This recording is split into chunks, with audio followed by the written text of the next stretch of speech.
Welcome to Peep Up Real. Before anything else, please like and subscribe and hit the notification bell for more updates. Pa ba? 'Di ba meron yung may time lang na hindi ako nagkakasleep para sa ilang beses na, pero may nangyari talaga na mas amazing.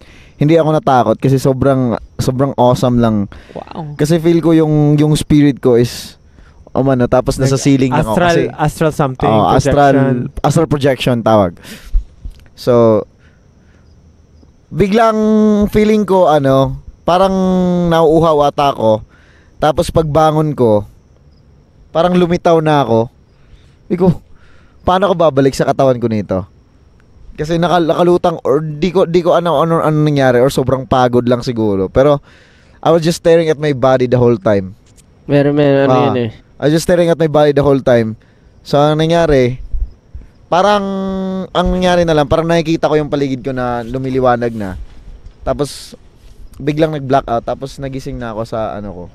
So parang tinitigan ko lang yung sarili ko sa tapos paikot-ikot lang ako sa silid. Pero point of view lang na natutulog yung katawan mo pero hindi siya gumagalaw. Kumbaga parang na-dead, na parang lumitaw. So, pero bumalik ka sa katawan mo? Tsaka nakakatakot nakabalik. makita mo yung sarili. Oo, nakakatakot. So astral projection. Then the second time, ihi ako, galing kami Boy Scout.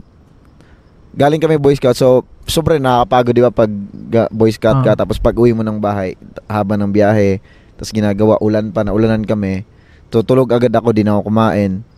Tapos gumising, naglakad ako, umihi sa banyo. Pagbalik ko, nandyan yung sarili ko natutulog. So sobrang sabi ko, ginising mo. ang amazing naman nito. Kasi parang humiga lang din ako dun. Di ba umihi ka sa astral projection mo? Pagising mo ba, may ihi sa Wala. Ano ba yan? Kumbaga, may mga ganun dream no?